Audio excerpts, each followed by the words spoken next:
Assalamualaikum warahmatullahi wabarakatuh. Ketemu lagi di channel Yazid Mujahid.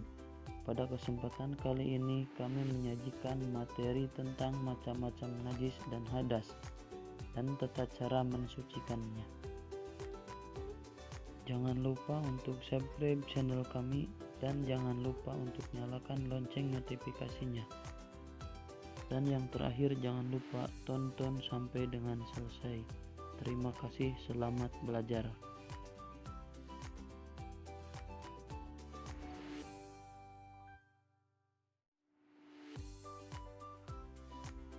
Apa yang disebut dengan najis dan ada berapakah najis itu? Najis adalah kotoran yang menghalangi sahnya beribadah, dan najis itu terbagi menjadi 3 macam. Yang pertama, najis muhopapah, yang artinya najis ringan, yaitu air kencingnya anak laki-laki di bawah umur 2 tahun dan belum memakan apapun kecuali air susu ibunya. Cara mensucikannya cukup dengan memercikan air yang suci pada permukaan yang terkena najis.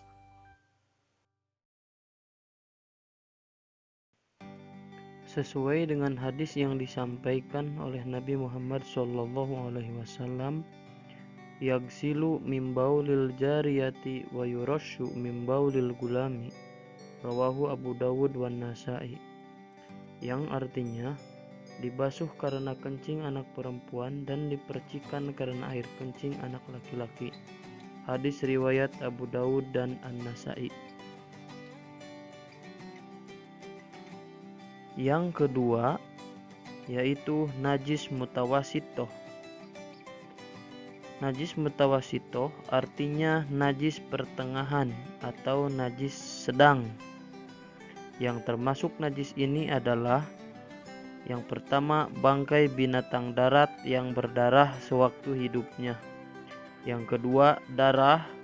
Yang ketiga, nanah. Yang keempat, muntah. Yang kelima, kotoran manusia dan binatang. Yang keenam, arak atau khomer. Selain itu, najis mutawasito terbagi menjadi 2 macam. Yang pertama, najis hukmiyah, dan yang kedua, najis ainiyah. Yang pertama, najis hukmiyah adalah najis yang diyakini adanya tetapi tidak nyata wujudnya atau zatnya atau bau dan rasanya, seperti air kencing yang sudah kering yang terdapat pada pakaian atau lainnya. Cara mensucikannya adalah cukup dengan mengalirkan air pada benda yang terkena najis. Jika seandainya bekas najis yang sudah dicuci sampai berulang-ulang masih juga tidak dapat dihilangkan semuanya, maka yang demikian itu dimaafkan. Sedangkan yang kedua adalah najis ainiyah, adalah najis yang tampak wujud atau zatnya dan bisa diketahui melalui bau maupun rasanya. Cara mensucikannya adalah menghilangkan najisnya atau zatnya dengan cara membuang dan menggosoknya sampai bersih dan diyakini sudah hilang zat, rasa, warna, dan baunya dengan menggunakan air yang suci. Yang ketiga adalah najis mughaladoh, artinya adalah najis yang berat. Najis ini bersumber dari anjing dan babi. Cara mensucikannya melalui beberapa tahap, yaitu dengan membasuh air sebanyak 7 kali. Salah satu di antaranya menggunakan air yang dicampur dengan tanah. Sebagaimana sabda Nabi Muhammad SAW, tahuru ina'i ahadikum idza walago fihil kalbu ayyagsilahu sab'a marratin awwalahunna biturab, yang artinya sucinya tempat dan peralatan salah seorang kamu apabila dijilat anjing hendaklah dicuci 7 kali. Permulaannya dari 7 kali itu harus dengan tanah atau debu. Hadis riwayat Muslim dari Abu Hurairah.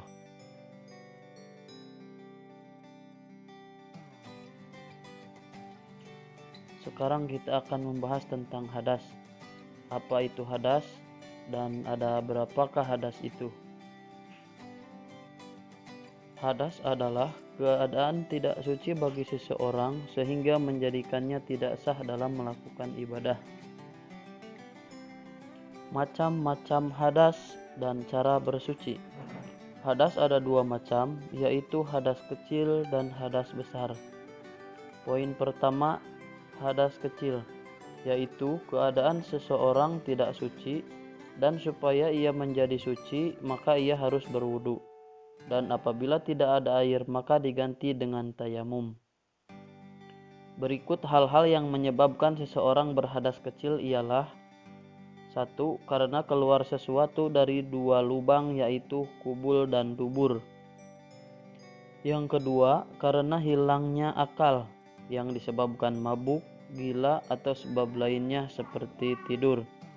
Yang ketiga, persentuhan antara kulit laki-laki dengan perempuan yang bukan mahramnya tanpa ada batas yang menghalanginya. Yang keempat, karena menyentuh kemaluan, baik kemaluan sendiri ataupun kemaluan orang lain dengan telapak tangan atau jari. Poin yang kedua adalah hadas besar, yaitu keadaan seseorang tidak suci dan supaya ia menjadi suci maka ia harus mandi besar. Apabila tidak ada air maka diganti dengan tayamum.